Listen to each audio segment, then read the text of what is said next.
Okay, now let me see how we can do this.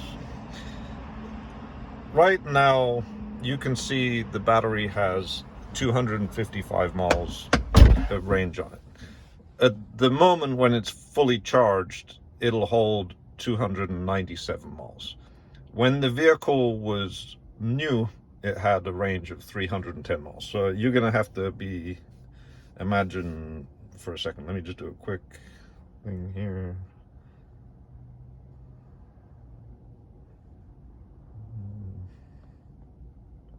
I'm going to do this to give myself a blank screen. Okay. Well, I didn't want to get myself on here. I'd like you to imagine this is a graph, and this vertical axis is battery capacity, and this horizontal axis is time. People always ask, when will the battery go bad on an electric car, and what do you do? Well, the first thing to understand is how to compare a battery in an electric car to one in a traditional car. So in a traditional car, I want you to imagine a line that goes horizontally across here. That line is the amount of battery power you need to crank your starter to start your car. And let's say when the battery is brand new, the energy that it has is here, and over time it's going to curve off like this as the battery gets older and weaker. Well, when this horizontal line is your need and this curving line is what you have, when those two lines intersect, that's the day that you get into your car and you go to start it and it won't start. Well, as I said in the last little bit there, electric cars don't have starters. You're not going to have the problem that it won't start because it's always on. It's just a motor. So similarly to a regular battery, now look at an electric car, same thing. You got your power of the battery here and time here, and you're going to have a curve that also is going to decline over time. But the difference is this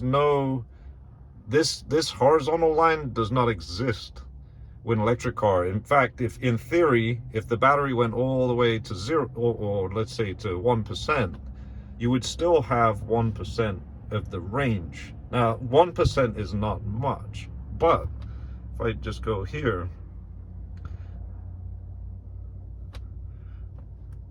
back to this battery.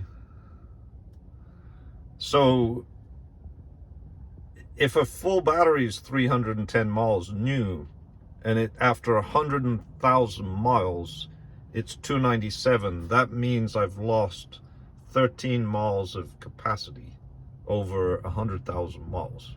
Now, if you multiply 100,000 miles by 10, you have 1,000,000 miles. So that's 13 miles of loss of range that I've gotten after 100,000 miles. If you multiply that by 10, it's going to give you some kind of an idea of how much range you'll have after 1,000,000 miles. So based on that sort of back of the napkin logic, I don't have a napkin here, but just trust me. Multiply that 13 miles loss after 100,000 miles by 10, that's 130 miles loss. And if you take 310 miles minus 130, that is going to be 180, which is double the range of my brand new Nissan Leaf back in 2014 with a 1,000,000-mile Tesla.